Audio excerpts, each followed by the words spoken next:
Започна судскиот процес за предметот во кој се обвинети 13 полициски службеници кои според обвинението постапувале во кочанската дискотека Пулс на Кобња 16 март минатата година. Обвинетите се изјаснија дека не се чувствуваат виновни. Обвинителството, дел од обвинетите ги товари дека изготвениот план за акциска контрола не бил званично одобрен со негово подпишување.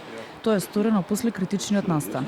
Во рамките на изготвувањето на планот не биле користени оперативни информации од терен. Други пак, обвинителството за гонење организиран криминал и корупција ги товари дека не постапувале во делот на намалување на последиците, односно ризикот кој се создал преку непружање, несоодветно непостапување во делот на заштита и извлекување на лице од Пулс.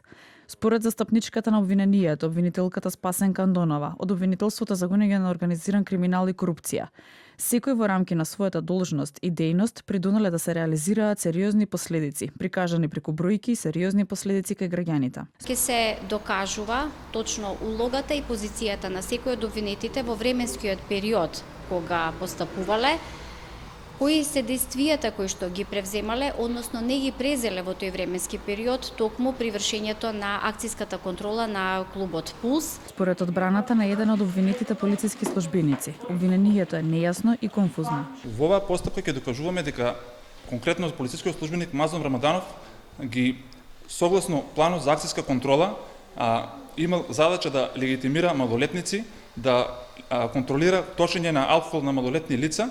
И сето тоа го сторил. Родителите на загинатите деца од сдруженијето 16 март 2025 велат дека вината мора да се лоцира и мора да има одговорност. Гледале, слушале, знаеле, но денес одненаш сите се претворија во немокни наблюдувачи, додека вината кружи од еден на друг и мистериозно исчезнува некаде по високите структури. Судскиот процес го води судиката Фанка Јанчулева Михајловска. Пред неколку дена, кривичниот суд ја донесе првата пресуда поврзана со дискотеката Пулс. Тројцата полициски службеници кои во одреден период во 2023 и 2024 година внеле неточни податоци за Пулс добија условни. Судењето пак за предметот во кој се обвинети 9 полициски службеници почнува следниот месец.